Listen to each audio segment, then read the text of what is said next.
We want to turn to a guest who I think is joining us by Skype. It's Zoya Sheftalovich. She's a technology reporter for Politico. She's actually worked in Brussels for the last 5 years. She was at the airport this morning. Zoya, we see you.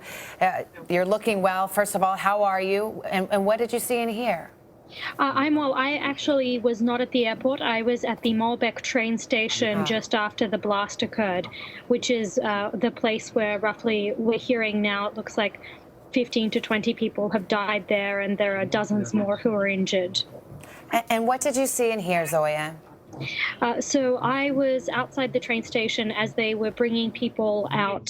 There were people who had been laid down on the sidewalk on the Rue de la Loire, which is the main street that goes between the European Quarter and the embassies on the other side of the Loire area. That is where the U.S. Embassy is. There were probably a dozen to 2 dozen people who were on the ground. Some of them were covered in white sheets. As far as I could tell, these were not people who were dead. They were people who were injured. Many people crying, some of them covered in blood, and just a general state of panic. I can try to make it. Zoya, how long have you lived in Brussels? I have lived in Brussels for a year now. I moved here last year, so I was here after the Paris attacks and during the Brussels lockdown. So this is not, this is the sort of thing that Brussels is becoming used to now. And yet, as you say that, the reason I ask is that in the last few months and weeks even, with so much talk about increased security and tension, and then after the arrest of Salah Abdeslam just 4 days ago, and people started talking again about the potential for other attacks or incidents. Was there concern about gathering in places like subways? Were people talking about it in the groups you hang out with? Were people worried about traveling that way? People weren't worried directly after the capture of Salah Abdeslam. So on Friday was when this all occurred, when the raids happened around Brussels and when he was caught.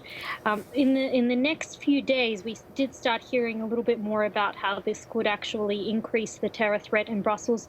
The terror threat stayed at 3 out of a maximum of 4 right up until this morning. Certainly after the Brussels airport attacks, as soon as that had happened, we were on our way into the office to cover it and into the city to cover it. And among the reporters at Politico, we were basically saying, look, nobody catch the trains, no one get on the metro. And we did expect that this was something that might be problematic. Zoya, you said you were right near the train station. You've described what you saw in the aftermath of that attack. Were you able to talk to any witnesses or anybody that had been underground? I mean, what's your understanding of where and how this explosion took place? Was it on a platform? Was it in a train car? It seems to me that the explosion happened on a train car. It was under the Maalbeck train station. And quite close to the actual station itself. We've seen some photos of a train car that looks completely wrecked and looks like a bomb has exploded within it. So certainly the indication is that this was something that happened in the train itself.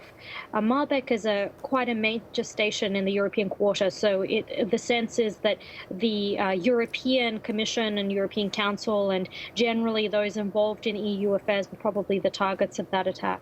Let me ask you, Zoya, what this will mean, in your opinion, moving forward in Brussels. There are all kinds of reports that this cell that existed there is larger than perhaps was originally thought. And there's a very good chance that there are more people, more accomplices still yet to be detected. So how do you think that will impact daily life in that city as you move forward from this event? I think daily life is unlikely to be hugely impacted in Brussels because certainly in the past when these sorts of attacks have happened, in the immediate aftermath, people do tend to avoid large gatherings and avoid train stations. But generally things get back to normal because this is one of those things where, you know, what can you do? You can't stop living your life. You can't stop going to work. You have to continue doing what you need to do. So my personal feeling is that people will be more cautious now and will be more scared, but there's not really all that much we can do in Brussels from the perspective of avoiding public places. Was Zoya Sheftalovich, a reporter, correspondent from Politico. Thank you for your time this morning, and we wish you the very best. As I imagine, it's difficult to recover from this. Thank you for your time. Thank you. Goodbye.